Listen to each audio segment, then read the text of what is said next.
Diasco Foot, le miroir du football de la diaspora congolaise.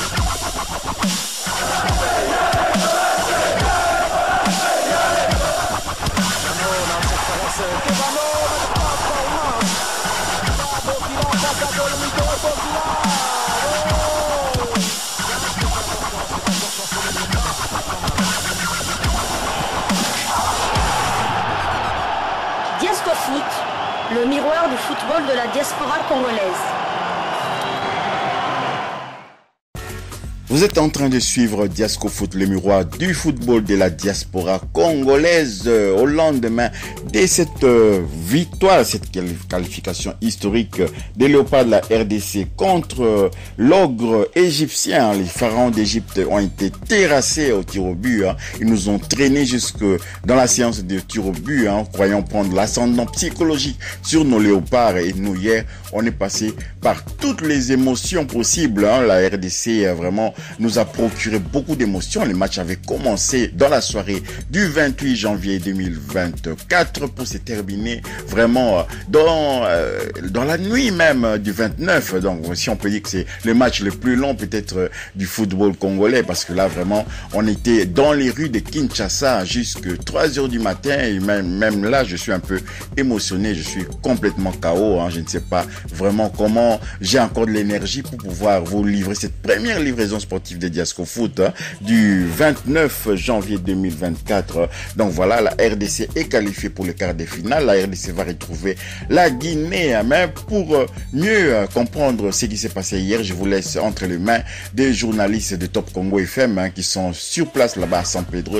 Je cite Jonathan Massiala et Sylvie Meya ainsi que Genovic Mboa qui sont sur place, qui mieux que quiconque vont pouvoir nous faire les récits de cette journée. Vraiment, je vous retrouve tout juste après pour poursuivre cette émission. Nous allons avoir une deuxième livraison sportive où nous allons vraiment mettre des images de l'ambiance qui s'est passée dans divers pays quand même, parce que il n'y a pas seulement à Kinshasa ou à San Pedro que les Congolais avaient manifesté leur joie après cette victoire, cette qualification contre l'Égypte. Je parle pas de victoire parce que vous savez, nous avons aligné un 4e match nul et c'est comme ça, je l'ai prédit, la RDC pourrait être champion d'Afrique sans gagner un seul match.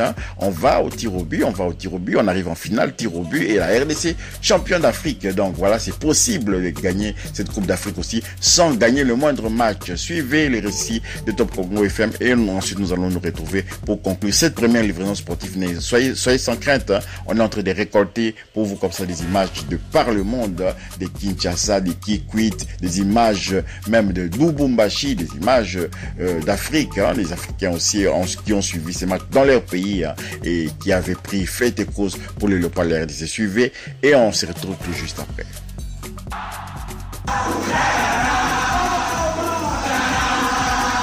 La joie se poursuit pour les Léopards de la RDC à la Coupe d'Afrique des Nations 2023. Oui, la joie d'avoir réussi à faire tomber l'Égypte 50 ans après dans une phase finale de la Coupe d'Afrique des Nations. Mesdames et messieurs, bonjour et bienvenue dans ce nouveau journal de la CAN. Bonjour à vous également, Sylvie Meya-Mwabi. Bonjour Jonathan Massiala, bonjour également aux nombreux auditeurs de la radio des sportifs au top qui, je pense, ont pu fêter jusqu'au petit matin.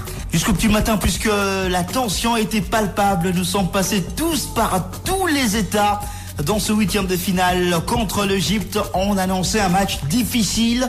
Et oui, ça l'a été puisque c'était la séance des tirs au but qui a dû départager les deux formations. Je pense que la victoire, peu importe la forme, elle est à savourer puisque on le savait, on l'avait dit, l'Égypte, même amoindrie, reste toujours cette équipe qui peut faire douter son adversaire et ça a été le cas en tout cas sur le terrain, même si les Léopards ont pris les jeux à leur compte, mais les Égyptiens sont restés intraitables et ont poussé les Léopards jusqu'au tir au but pour remporter finalement et se qualifier dans ce 8e de finale. Allez, on refait le film de cette rencontre. Ouverture du score de la RDC pour la première fois dans cette Coupe d'Afrique des Nations. Eux qui étaient toujours menés avant de réagir, c'est eux qui ont marqué en premier, cette fois-ci grâce à Meshak Elia, 37e minute. Seulement 7 minutes après, la RDC a concédé l'égalisation de l'Égypte. À la 44e minute sur penalty, Mohamed Mustafa a égalisé pour les pharaons d'Égypte. En deuxième mi-temps, il n'y a quasiment rien eu. Prolongation, il y a eu un carton rouge côté égyptien. On se disait que oui, la RDC dans cette première période de la prolongation était à 11 contre 10. La deuxième période pouvait peut-être sourire aux Congolais pour un deuxième but, mais ça n'a pas du tout été le cas. On les disait déjà d'ailleurs, Jonathan Massiala, ils peuvent endormir leurs adversaires, ils peuvent imprimer un faux rythme dans un match pour essayer de retarder l'échéance, et c'est ce qu'ils ont fait. Les Égyptiens ont commencé à dormir pratiquement durant tout le reste de la prolongation, juste après ce carton rouge.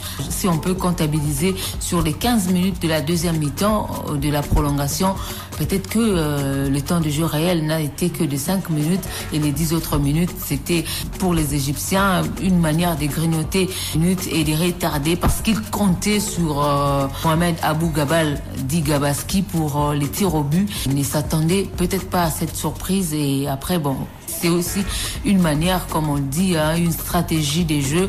Quand on ne peut pas battre un adversaire durant les 90 minutes ou un peu plus, on attend les tirs au but parce que ça n'est pas comptabilisé comme une défaite en soi. Les deux équipes qui n'ont pas gagné de match lors de la phase de poule, n'ont pas gagné lors des 90 minutes, voire la prolongation. C'est donc la séance de tirs au but qui a départagé la RDC et l'Égypte.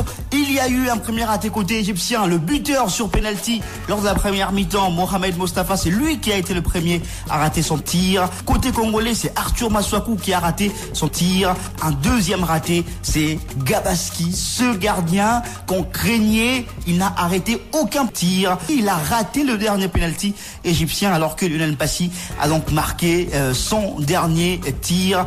Donc victoire de la RDC, 8 tirs réussis pour la RDC contre 7 pour l'Égypte. On va revenir sur la réaction du buteur de ce match côté congolais, Meshak Elia Lina, lui qui était titulaire pour la première fois dans cette Coupe d'Afrique des Nations. Pour mes Sandra Mélancé, parce que cette qualification, ils allaient faciliter.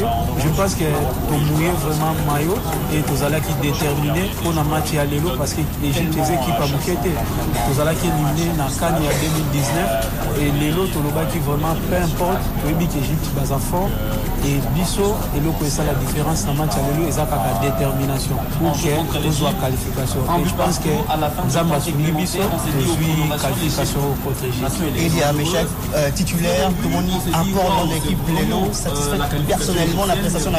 C'est vraiment la prestation dans le premier match et nous avons passé grâce à la victoire à tout le peuple congolais, et pour la victoire vraiment la dédiée pour la déconnexion à Goma. Voilà, c'est la Meshak Elia Lina. On va également écouter la réaction du sélectionneur de la RDC, à Sébastien Desabre. On avance petit à petit dans la CAN où on voulait performer dans cette CAN. On est la 13e équipe africaine à l'heure actuelle. On rentre dans les 10 dernières sur ce deuxième première étape. On va bien récupérer. On a 4 jours de récupération. Ça fait un petit moment que ça ne nous est pas arrivé. Donc on va essayer de régénérer tout ça. Se projeter sur le match de la Guinée. Je vais être confronté à une belle équipe de la Guinée avec vraiment un potentiel. Sébastien Desabre, sélectionneur principal de l'équipe nationale de la République démocratique du Congo, Sylvie Meya-Mwabi. On s'achemine lentement mais sûrement vers cet objectif fixé par Sébastien Desabre. Il avait dit l'objectif pour lui, c'était le dernier carré. Il n'avait pas parlé de titre. Il fallait peut-être manger et ensuite avoir un peu plus d'appétit. Là, ils sont en train de manger le quart de finale. Nous sommes proches du dernier carré qui serait quand même inespéré peut-être pour les Congolais. Dans cette interview exclusive qu'il avait accordée à notre radio, il avait déclaré que l'objectif était d'atteindre d'abord les quarts des finales et après voir ce qui va se passer.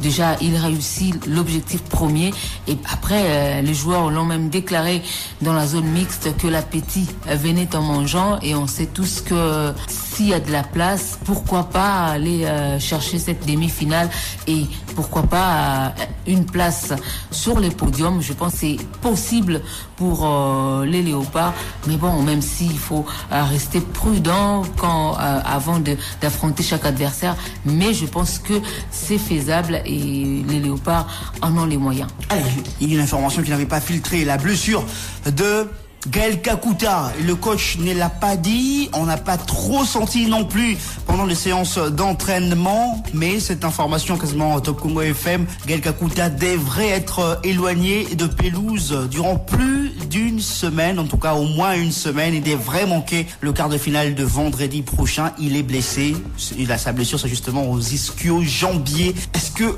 la RDC commence à sentir le coup de ces 2 semaines intenses de travail, puisque outre Gaël Kakuta, on a vu également un petit problème avec la main de Théo Bongonda, Charles Piquel qui ne marchait pas trop bien non plus lors de son passage à la zone mixte. Est-ce que la RDC peut craindre d'avoir quelques blessures dans son rang? Ça arrive dans ce genre de tournoi qu'on puisse avoir des joueurs qui se blessent parce que ici il fait très chaud et avec un taux d'humidité assez élevé. Sûrement les joueurs qui sont habitués à jouer dans des climats autres que celui qu'on rencontre ici en Côte d'Ivoire peuvent avoir des problèmes. C'est pour cela qu'il faut bien gérer en tout cas l'effectif. Je pense que Sébastien Desabre est arrivé ici avec 24 joueurs. Il saura comment gérer le reste de son groupe parce que c'est aussi à ça que servent les remplaçants dans un groupe. On écoute aussi la réaction du ministre des Sports et Loisirs, François Kaboulé après cette qualification des Léopards de la RDC. Les garçons ont respecté la consigne. Moi hier, avant que les joueurs n'aillent au lit, je suis allé les voir, on a discuté avec les joueurs. Je leur ai dit jouer. L'équipe d'Égypte, c'est une équipe que nous connaissons bien. Nous la maîtrisons et vice-versa. L'Égypte nous bat, nous battons l'Égypte. L'histoire nous rappelle que notre première coupe avant d'aller à la Coupe du Monde en 1974, nous avions battu l'Égypte au Caire. Nous avons réarmé moralement les jeunes joueurs. N'oubliez pas que la plupart des joueurs sont à leur première CAN. C'est des jeunes joueurs, nous sommes en reconstruction. Donc bravo à ces acteurs qui ont vraiment mouillé le maillot, qui ont gardé les caps parce que jouer l'Égypte, ça n'a jamais été facile. L'RDC qualifié donc pour le quart de finale de cette Coupe d'Afrique des Nations 2023. L'RDC affrontera la Guinée. La Guinée qui a éliminé la Guinée équatoriale lors de 8e de finale. 1-0, un but marqué dans le temps additionnel. Un match où les Équato-Guinéens pouvaient prendre l'avantage. Eux qui étaient réduits à 10 dans cette rencontre avant le pénalty manqué par Nsoué. La Guinée équatoriale qui a fait une première partie du tournoi assez impressionnante n'a pas pu comme ça continuer sur la même lancée et la Guinée un peu plus expérimentée finit par assommer le coup fatal à la toute dernière minute de la partie et éliminer cette équipe de Guinée équatoriale. Guinée RDC, ça sera le 2 février prochain à Abidjan. Les Léopards vont rester une journée à San Pedro avant de prendre la direction d'Abidjan où ils vont donc jouer leur match de quart de finale le 2 février prochain. On connaît déjà 2 affiches de quart de finale puisqu'il y a eu la première affiche connue, Angola, Nigeria. Il y aura 2 autres affiches pour le quart de finale et on connaîtra la 3e affiche de quart de finale ce lundi avec 2 affiches aussi à suivre. 18h heure de Kinshasa, Cap-Vert, Mauritanie. 21h heure de Kinshasa, Sénégal, Côte d'Ivoire. Ces 8e de finale vont prendre fin le mardi avec notamment ce choc entre le Maroc et l'Afrique du Sud. Ça sera à 21h heure de Kinshasa. Bien avancé là, il y aura ces derbys de l'Afrique de l'Ouest entre le Mali et le Burkina Faso. Merci infiniment à vous tous d'avoir suivi ce journal de la CAN. On se retrouve au prochain numéro. Sylvie Meya Mouabi, merci. Merci Jonathan Massiala. Merci également. Voilà, nous sommes de retour. Moi, personnellement, j'avais pris le courage de suivre cette rencontre de bout en bout. On avait d'abord subi une coupure d'électricité parce que, bien que nous sommes de la diaspora, nous sommes pour le moment à Kinshasa parce qu'on voulait vivre vraiment cette CAN à partir de Kinshasa ici. Et bien évidemment, on avait subi la coupure de courant pendant les matchs qui opposaient les deux Guinées, justement, nos futurs adversaires. On aurait bien voulu suivre ces matchs-là pour déjà prendre la température température de notre prochain adversaire, mais que cela ne tienne, il y a des rediffusions. On a pu suivre quand même cette rediffusion. On pourra encore les suivre jusque vendredi, le temps de pouvoir bien se reposer, parce que la RDC avait 2 jours de repos, 2 moins par rapport à l'Égypte, hein, et on a pu les ressentir quand même. Et malheureusement, on avait perdu Gaël Kakuta pour cette rencontre. Je ne sais pas encore la teneur des pépins physiques qui l'a empêché d'être même sur la feuille de match, hein, mais Gaël Kakuta semblait quand même tout sourire, hein, il marchait normalement, donc avec quelques jours de repos, pourrait les remettre en selle afin qu'il puisse être présent contre la Guinée Conakry, bien entendu. Donc voilà, Diasco Foot vraiment est heureux, vous remercie de votre attention, hein. Vous avez eu juste les récits de ce qui s'est passé hier, hein. Dans notre deuxième livraison sportive, nous allons vous balancer des images, hein, récoltées par-ci par-là, hein, par le monde, concernant justement cette rencontre de football. Moi je suis KO, je vous le dis, j'espère que vous également, hein. Laissez-nous des commentaires, hein, les commentaires pour pouvoir nous faire vivre un peu comment s'est passée votre soirée, hein, la soirée d'hier du 28 janvier 2024, qui a vu vraiment la RDC aller au bout vraiment de toutes les émotions. On a démontré que notre équipe quand même a les capacités de pouvoir résister à la pression. C'était du bluff un peu, hein, parce que ça m'étonnerait que les gardiens de but égyptiens puissent avoir des informations sur Samuel Moutoussamy. C'est quelqu'un qui ne tire jamais chez les pénaltys. Des informations sur Diangana, et puis il fallait, en plus de ça, il fallait encore savoir que Diangana va jouer.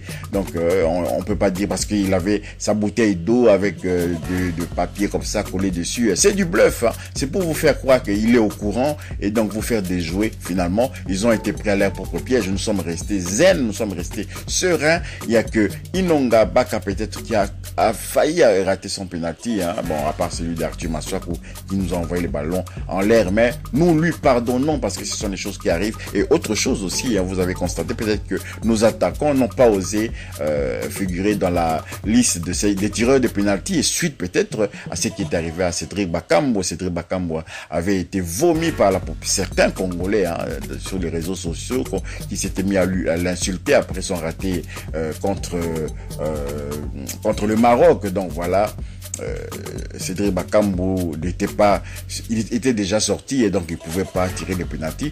Mais nos attaquants, par exemple Simon Banza, Théo Bongonda également, ils n'ont pas osé tirer les penalty. Et Yohan Wissa, même on voyait Yohan Wissa qui tournait le dos, hein, au tir de penalty. Et finalement, donc cela se comprend un peu. Arrêtons un peu comme ça d'insulter les joueurs, arrêtons un peu de ce qu'on fait là, c'est pas normal, hein, parce que même dans les tribunes, il y a certains joueurs qui ont leurs membres de leur famille qui sont là dans les tribunes, et quand on commence à insulter comme ça, c'est pas bon. Si vous avez aimé cette première livraison sportive, merci de liker, merci de commenter surtout. J'attends vos commentaires. Merci de partager cette vidéo. Merci également de vous abonner et d'activer la petite cloche de notification qui vous permettra de ne pas manquer les prochaines livraisons sportives de Diasco Foot. Diasco Foot vous dit à très bientôt, parce que nous allons avoir la deuxième livraison sportive avec les images récoltées à gauche et à droite. Passez une excellente journée. Diasco Foot vous dit au revoir et à bientôt.